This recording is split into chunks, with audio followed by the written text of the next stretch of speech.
Hello out there, it's Thomas from VFX Rex, working on my short film Worlds again. And please don't forget to subscribe, push the like button and the bell for future videos. It helps on the YouTube algorithm. Right now, I don't have enough subscribers, so I don't know how much longer I can keep going. Please tell your friends about the channel. We're going to discuss everything from all measures of post-production and the production of the short film Worlds and other projects as they come up through VFX Rex. We will also occasionally talk about software and hardware. So right now I'm going to get started on to shot 4 from Worlds, and I want to show some things. I've already actually done some of this, which I'm a little bit mad at myself that I didn't share the screen on that and do a video earlier. Maybe I'll reenact it later, but I'm just going to kind of go through some of the problems. I rendered this background from Unreal Engine, and I'm going to point out some problems that this render had, which maybe actually some of you guys can help me with to figure out why I had the problem to begin with.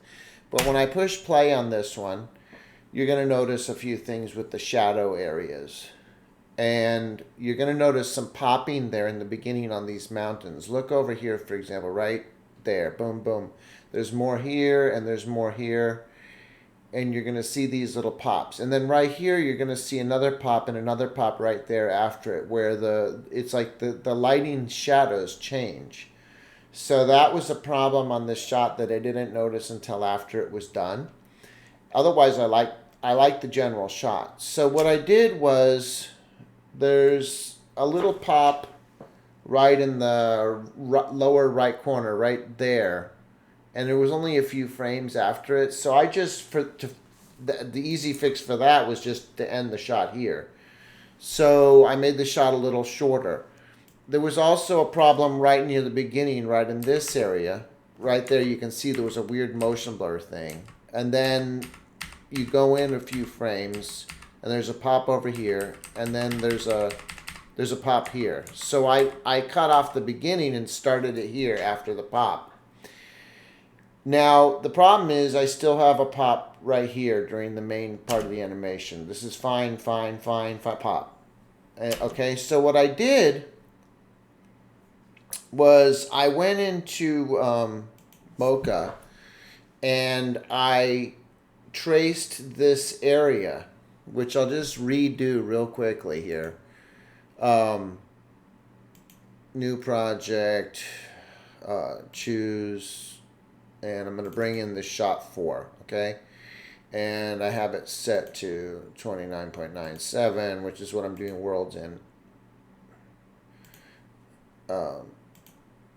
Okay, and then this is the area that's popping. So what I do is I just, this is kind of semi-typical, is to use Mocha on Worlds and my other projects. But I just make a little selection around the area that's having problems, because I want to track that area that's having problems. And so I just push forward on T for track, and it's going to track this movement. And Mocha does a really good job.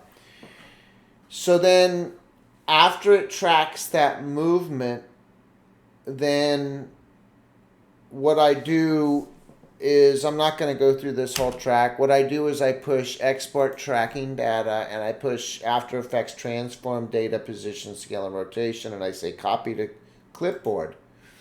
Then I go back into After Effects, and this is stuff I actually did earlier today, but I'm just redoing it partially to show you guys. So I took the shot here. This was the original. Okay, this is the original plate right here.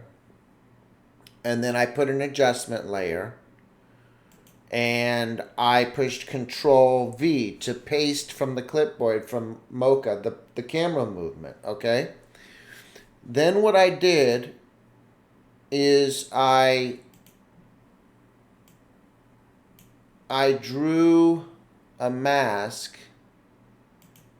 Where is that? Oh, I went to the frame where the frame went bad, so it was fine, fine, fine. Here it popped. So where it popped on the movement, what I did was why is the mask not showing up for you guys to see it? Why is that? There it is. The hidden mask button was on for some reason. So on the frame where it went bad, so this frame was fine. The next frame, it had a pop on it. So what I did was actually this frame is fine. The next it had a pop on it. So what I did is I duplicated the layer. I went to the plate layer that had a problem on it, and I went to the last good frame. And I said, I duplicated that layer, and I said time, and I said freeze frame. So this became a freeze frame. Then I went back one frame where it was still good, but I don't want to show it because it'll freeze there. And I just put 0 visibility keyframe there. Now I could have just cut it. You know, I could push Shift Control D, and I could just remove the front part. It'll do the same thing. But I just pushed hide on the visibility. Then what I did is I took this frozen little layer and I drew this mask around it. Okay, and I just put like a feather of like whatever 20 pixels, and I drew a feather mask around the area that had problems on the last good frame. Then I parented it under the adjustment layer. Okay? And then what happens is that little piece there will track, because of the mocha track I did, it will track to the plate.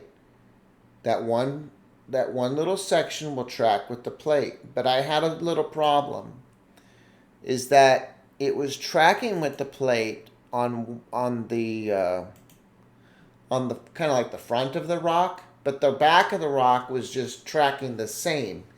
But in reality, there's a perspective shift. So what I did is I took this and I put another effect called effect distort liquefy.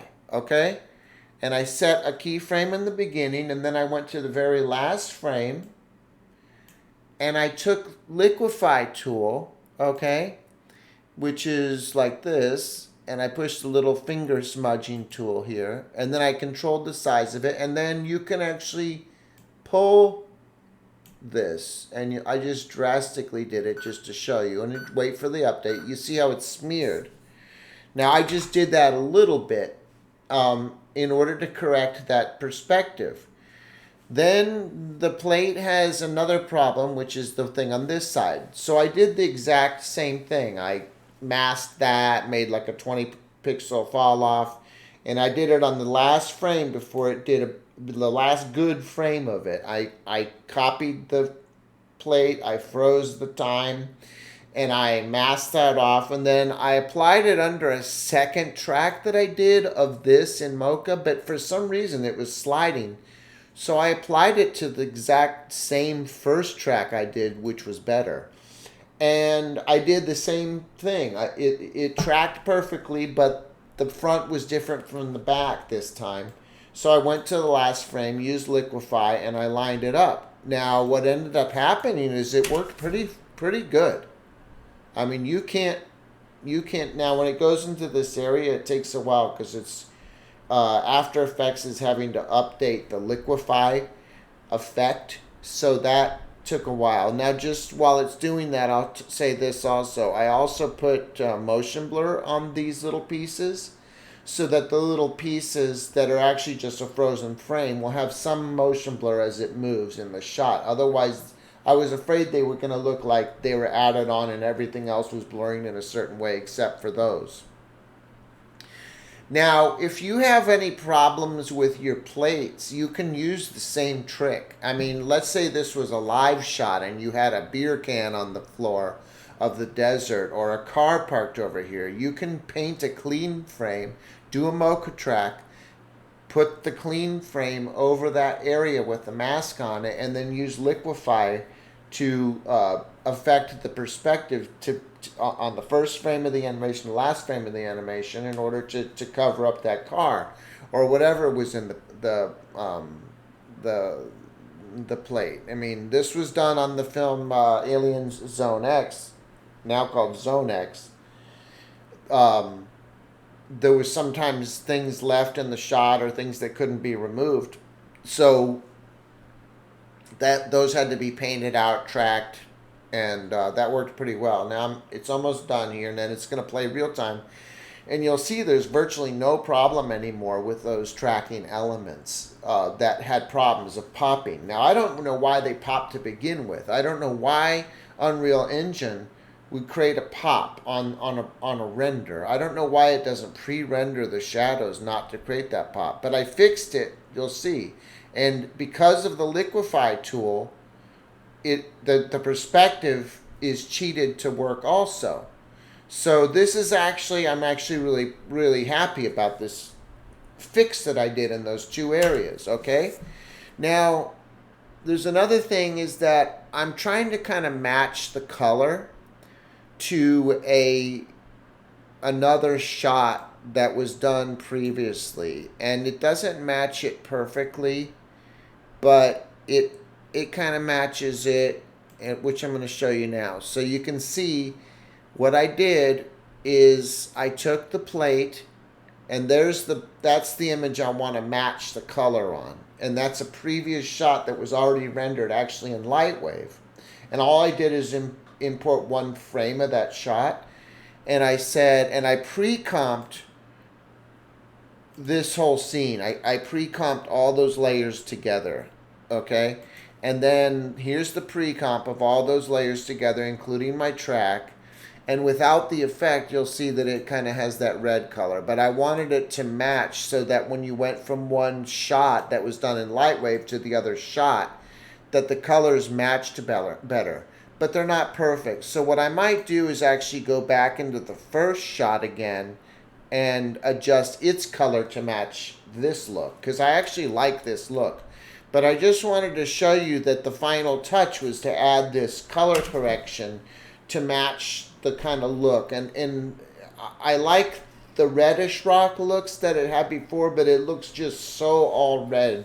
Like the whole mountain is iron oxide. And I wanted to give it this kind of more alien look that matches my previous shots. So what I did is I used a tool called Color Match, which I'm going to show you in a second. And basically you just put in the other single frame that you want to match it to. You could also match it to an animated frame, I guess, of sequences. And what happens is that it will do a pretty good job of trying to take the one shot that kind of had that red iron oxide look to it, and it tries to match the colors of the other shot. And you could match a sunset, a nighttime shot, and it's going to do its best attempt at matching the color range on that other shot, okay? So this is just taking a while to do this, but I'll just play the first part of it. So you can see kind of how it looks with the color correction. And then what I want to show you is this. It's called color. So you just take the shot without the effect on it, okay? Which looked like that. And you go to color match, okay? And you go like effect, recolor, right? And you can search for it in the effects, right? Use the search, and then you go color, and you drag it onto here, and then you just say, it's so easy, you just go reference is, boom, this frame right here. And actually you can even hide that frame, but you can't see it anyway. It still works. And now I match the color of this plate. Okay, so then what I did is I rendered this right here. I went to the render queue, I went to composition, render, and I rendered out the new final frames. These are the final frames for my plate, okay? And then what I did is I took the final frames, and I'm going to go right here, right? Going to show you. This is SynthEyes. And what I'm showing you is a typical thing that I do quite often on many shows, but also on Worlds. Okay, and I say new, right? And I go to 4 and images, plate, and this is where I rendered from After Effects that color corrected shot of the final shot with all the fixes on it and everything in place. So I just go here, boom, and then I just make sure that this is 29. There must not be good metadata, 29.97 frames a second, okay? And then what I do is I just use auto on most of these. Now, if there was moving things all over the place on this, and it wasn't just an environment, I would have to make masks and do other stuff. But for a shot like this, I just use auto, boom. And SynthEyes does a pretty good job, actually, of most of this stuff, of this tracking, the 3D tracking. And what SynthEyes is doing right now is actually duplicating the exact same camera move that I previously had done in Unreal Engine. So I animated the camera in Unreal Engine, and I guess I could probably export that camera, but I didn't. Okay, so what I do is I just track this. And what it does too is it gives me these dots, these cloud data. It gives me points where, like, if I need to put a creature down there, I can use those dots. I can put the creature, I can actually parent a creature right here if I want a creature walking on here, and it's going to snap to exactly where that is, so it's going to look like he's cemented there. But this creature, this shot just has flying creatures in it. So I say Control A, that selects everything, and I say File, and I'm using Lightwave for this, so I'm gonna. But you could say export whatever, and go to any of these different. You could use any software you want, but I'm gonna say Lightwave Scene, and I'm gonna say shots, and I'm gonna say scenes. Now I already exported this, but I'll just say backup, just in case there was a problem last time or something. So I go boom, and it says, and I set it to feet, okay, and I just go okay, boom, and it basically exports the scene with the camera track and those cloud data points, okay? So then what I can do is I can go into now Lightwave layout, okay? And I can go to Lightwave layout now. So this is kind of the workflow. And I can say, now I'm gonna open that scene that was just saved from SynthEyes. So I say load scene, okay, and let's go to shots 4 because we're working on shots 4 now. Boom, scenes. There's the backup. I'm just gonna open the original one that I did earlier, okay? If it doesn't work, we'll use the backup. So say it says it's not. Do you want to create a save copy? I'm just going to say no. Okay, because it was done in a previous version of Lightwave. Now, if I push preview, you're going to see that the camera was tracked properly. Okay. Did I see that out of focus frame in the wait a minute, this is the wrong image. Hold on. I am gonna go to the backup, because this was before I did that color correction. Let's try the backup. Load scene, alien planet, world shots, 4. Okay, scenes. And I'm just going to make a copy of this in case there's any kind of version problem that it was complaining about before. Okay, you can say copy, paste right there. And I'm going to say back, do you want to create a save? No, because I just made a copy of it. No. Boom, there we go. Now if I go to, I'm going to just hide that grid. Push D. I'm just going to turn the grid off for now. And you can see all those point cloud datas that are actually on contrast areas. Now, if I say make a preview just to see it, you're going to see that those little dots stay right on the rocks which is excellent for tracking work if I want to put creatures on here. And I don't want them to be way out of the line. So it's going to show this is where the mountains are, and here's where your flying creatures are, and here's where you're adding a plant or something on the rock, or a crashed spaceship, or whatever it's going to be, or like you can put one of the creatures hanging on the wall here, let's say on the cliff, and you know where to put it. You don't put it here, you don't put it there, you don't put it here, you don't put it there. You put it right where that tracking marker is, and actually you can parent it and make you can make it pop onto there, so it's exactly there if you want to add things like that. But I'm using mostly flying creatures, but I still want those to be in the right place. So if I push play, you're going to see that you can see those tracking markers that SynthEyes did is rock solid. Okay, so we know that that's rock solid. So that works. So then what we want to do is I already did a scene with the flying creatures. And this shot here is primarily about just showing these rocks with the flying creatures. So I don't need to really redo a lot of stuff. So what I'm going to do is I'm going to say load items from scene. And I'm actually going to load in some animated flying creatures that I already did for another shot instead of reanimating those. I can alter the timing of them and change the wings flapping, whatever I want to do if I want to do that.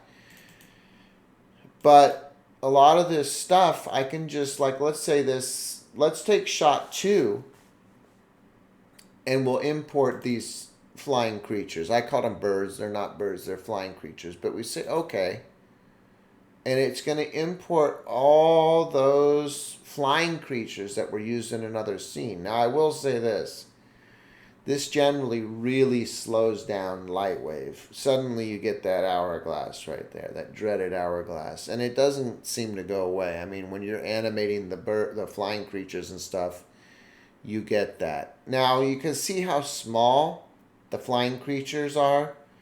Remember when I exported the scene out of SynthEyes, I said feet? I probably should have said inches, because the default is inches. So when I said feet, it made the scene too big for the creatures to be imported. So now the flying creatures are all very small. Okay, but it's okay because I made a parent bird null, and I can just scale that up for the scene. And right now it's really small. It was on like 0.05. So it's usually messing around a little. Let's just say 1%. Scale 1. Let's see how big that gets. Probably too big. But let's see how that looks. But probably like 0.5 is going to be better. But let's just see what happens when we scale all of the flying creatures to 111. Probably too big. Yeah. I mean, you can see some of these look like they might be too big for the shot. But let's have a little fun with this. It's also on textures. It's just going to be too slow. Let's go to actually bounding box, because right now we're just placing things. So what we want to do is we want to push D for display, and let's say double, and we'll see 2 displays.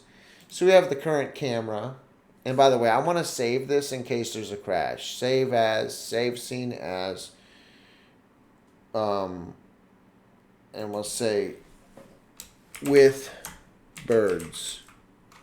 I just don't want to spell out flying creatures.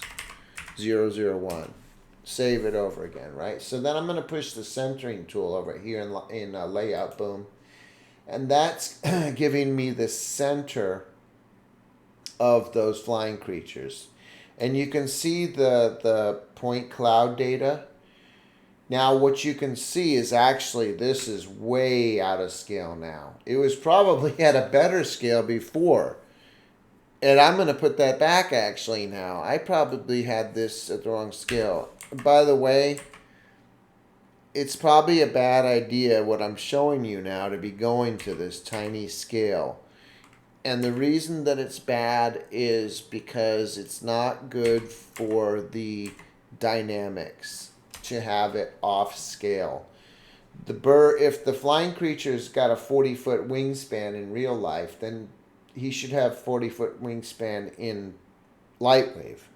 or whatever software you're using. That's just a general rule, because when you do the dynamics, it can sometimes cause horrendous problems with the dynamics of like the wings flapping. And I've actually already experienced a terrible effect on that in Lightwave on some of my other shots. Now you can see this jumped way up. That's just the it's a heavy scene with a lot of birds, and it's Lightwave, and I've got 48 gigs of dedicated video RAM with dual RTX Titan Black cards in this computer, but you can still see how incredibly painfully slow it is. I can't imagine what it would be like with a lesser graphics. I'm blessed to have the 48 gigs, but it's still slow. Now I'm thinking I should have gotten a single 48 gig NVIDIA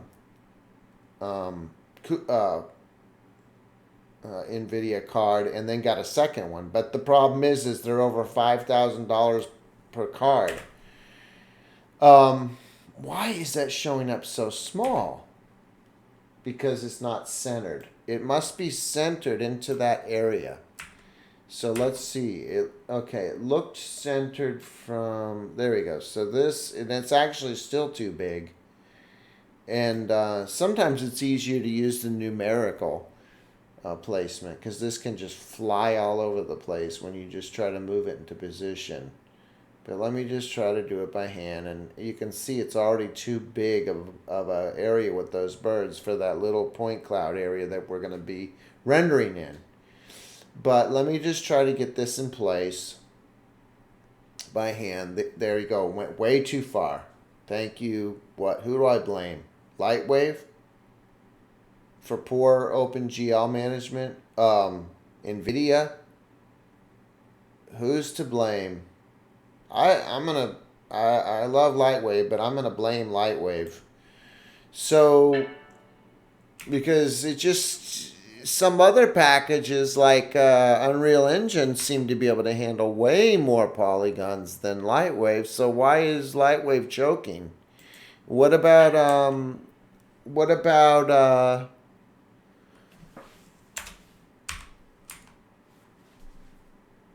ZBrush? That has millions of polygons, and it's just like real-time movements, but for some reason Lightwave's choking on putting, just physically moving a cluster of the animated birds, and they're in bounding box mode. What is it calculating? What in the world is Lightwave calculating when I'm just moving? It seems like there should be some coding within Lightwave that turns off deformations when it's just in OpenGL bounding box mode or something. Like, what is going on with it? Like, is Lightwave trying to create what do you call deformations even when it's in bounding box mode? Why is it doing that? Okay, so, but we still love Lightwave. It's just, and I'm sure it's probably not all Lightwave. I mean, you might have the same problem in other softwares. Now, what's strange is that the camera track seems to have rotated the environment. So what that means is I'm going to also have to rotate my birds. So let's try 40. It looks 45 degrees, but let's try it. Maybe it's negative 45, but it looks 45. So, okay, so that was actually not too bad. But I need to move them away because right now the birds are inside the rocks. So, and I'm not sure what it's going to look like until we go back into the camera view. And thank you for just like popping way outside of the camera view, Lightwave. I mean, this should just be as smooth as glass, to be honest. I mean, they should just like move in real time. I can't believe how this chugs. I know it's, several creatures with bones in them. And the creatures are pretty heavy. But I'm moving a bounding box mode. Okay, so let's see if how this works. So then let me just save it again. Just push save. I think I'll save it as a version 2. So I like to put new versions because what can happen is that it crashes and you lost multiple changes. If you keep naming the same name, like shot 2, shot 2, shot 2, shot 2, and you keep naming the scene the same for hours and days as you proceed, you can end up having a crash on the save and you've lost like a month of work. So I say shot 2 underscore A underscore B underscore C, or you can say shot 2 underscore 1, 001 underscore 002 underscore 003. Now we get this other situation where the background just disappeared. I think it's because we're in Lightwave 2002 and there's no environmental light. And Lightwave 2020 needs an environmental light. So let's add one. Environmental light. Okay. So apparently Lightwave 2020 needs an environmental light to show the background, believe it or not. So I added that, and I guess it's updating. And it might be struggling with what... There we go. It needed environmental light to show the background, believe it or not. Now, I also want to do something else, which is to check the global illumination on. And we are in VPR mode, so we're starting to see like a real-time effect here now of the near real time of the what do you call it? Of what kind of like what the render is going to look like.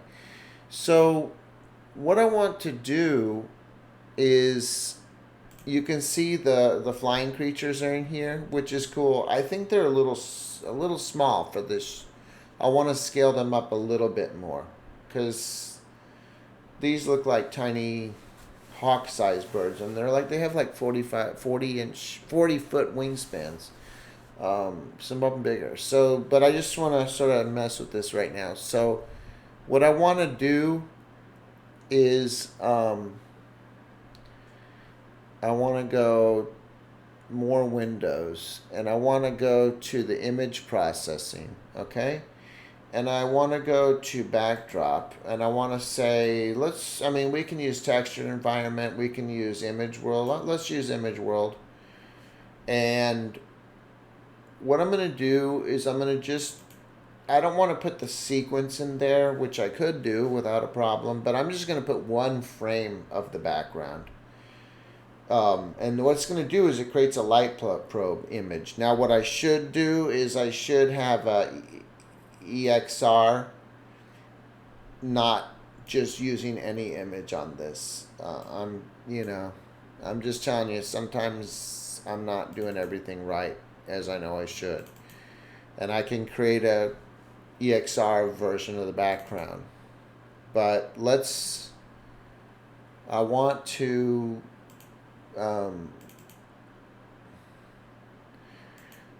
images. I want to just put one. I don't want to put all the frames. I just want to put one frame for the background.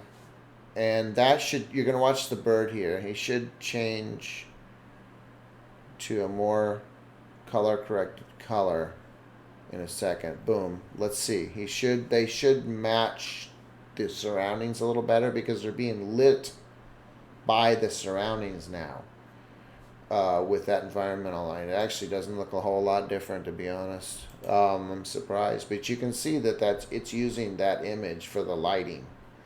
Okay, so regardless, what I want to do now is I just want to scale up the birds a little bit, and then we're going to do animation and stuff later.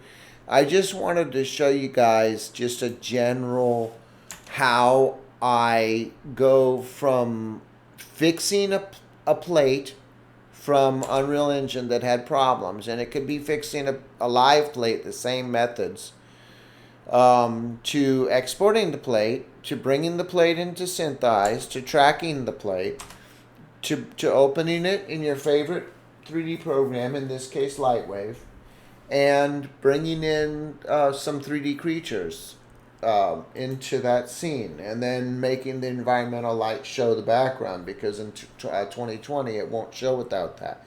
Now they're possibly just ever so slightly too big, but we're getting there. And by the way, I'm not critically worried about the coloration of these birds, because I'm going to be able to change the color correction on those in After Effects. So let me say save the scene as, and let's say version 3. Okay, and then what I'm going to do is a preview of this animation. And what I want to do now is just put it in draft mode and say half resolution, just to get, because otherwise it takes forever, and it'll probably take even forever with this method on. But let's try a preview, see if we can get through this, or if it's going to be like an hour, then I'll just cut the video off here, because no one wants to sit and watch the preview. Actually, I can push pause for you guys, which I'm going to do.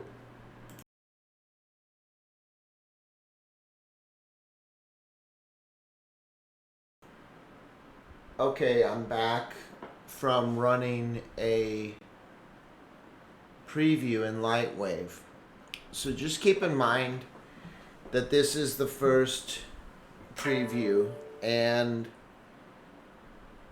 it's the first import of the animation, so it's bound not to be right. Okay, so don't freak out about how bad this looks. It's the first pass. But I just want to show what we've done here is bring the creatures into the scene, flying around, and that they are tracked with the camera track, so they should match the plate. Now, are they the correct color? No. Is their animation going to be perfect in the shot? No. But I just want to see a first pass. So these guys are flying off screen that way. I mean, it's actually not wrong. It's just a little strange how those guys fly from like kind of the middle off the lower right in this shot. But these flying creatures look a little better. The angle on them isn't too bad. And also, when I do the color correction on this and make the birds, the flying creatures, more of the proper color that they're supposed to be to the environment, not so bright, not quite as bright orange as they're showing up here to be, then actually, even as a first pass, this isn't that bad. This particular flying creature right here somehow looks like he's just dropping. The three flying off here actually don't look that bad. This one looks also like he's dropping down a little bit in the frame. This one here looks a little bit too side viewish on the perspective, so he needs to be rotated a little away from the camera. This smaller one seems to be kind of hovering, and then it also seems to be smaller. I think this small one here should be further in the distance, like over here. But I just wanted to show a first pass on this, and I think it's pretty successful. This is kind of how I'm doing these initial flying shots in Worlds, and perhaps I'll do a second video on this, on correcting some of the 3D animation. So that was the kind of an interesting one, to take you from plate to creatures imported into 3D in one session. So I hope you enjoyed it. Please subscribe. Please tell your friends about this YouTube channel, and also about the Facebook page for Worlds. And you can also contact me there.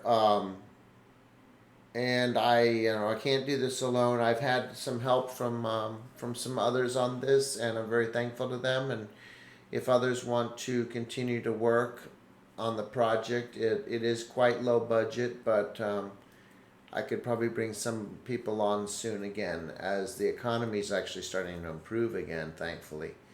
So I hope you enjoyed this video, And don't forget to subscribe, hit the bell, put the thumbs up, and we'll see you in the next video. Thanks for attending.